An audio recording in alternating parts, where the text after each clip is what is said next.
xibaar yu wér te wóor ca tàng ba abonnez-vous pour ngeen di mën di jot suñuy vidéo. dal leen ak jàmm seen chaîne bi di Buzz 221 HD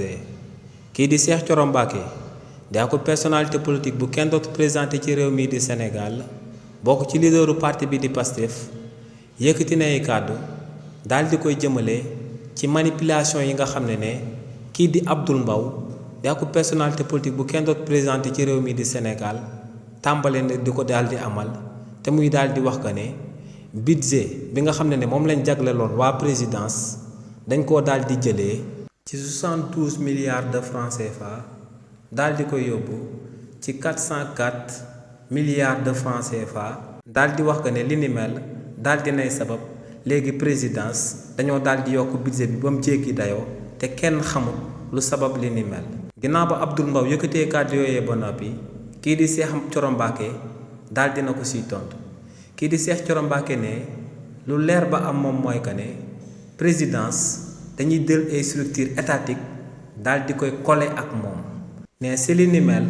mun nañ see daal di lim ay corps de contrôle yu bëri yi nga xam ne ci biir présidence ci wàllu boppam lañ daal di nekk seen budget de fonctionnement présidence ci wàllu boppam moom moo koy prendre en compte te ne IGE si la daal di bokk nee nag réewu Sénégal ginnaaw bañ tabee état bu bees bi dañoo daal di jël yeneen structure étatique yoo xam ne si nguur gi lañ daal di bokk ñu daal di koy rattaché waat ak présidence te ne DER bi nga xam ne moom mooy financé presque bépp jeune bu daal di am ak projet ne DER boobee daal di nañ koy jël daal di koy rattaché ak présidence ne tamit boo demee ci SOSIP di structure bi nga xam ne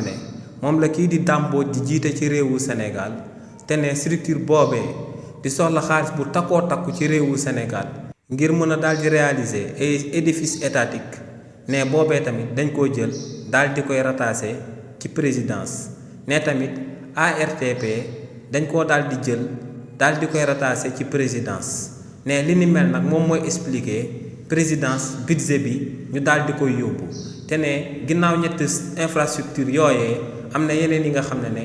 daal dinañ koy rattaché tamit ci présidence ne kookee di Abdoul Mbow bu yemee ci 72 milliards lañ daal di jëlee budget présidence ba daal di ko yóbbu ci 204 milliards te expliqué wul mbir yi nu muy daal di demee ne bu amalee li ni mel lu ko daal di sabab du lenn lu dul manipulation bi nga xam ne si la daal di nekk moom ak waa parti bii di APR. xibaar yu wér te wóor ca tàng ba abonnez-vous pour ngeen di mën di jot suñuy vidéo.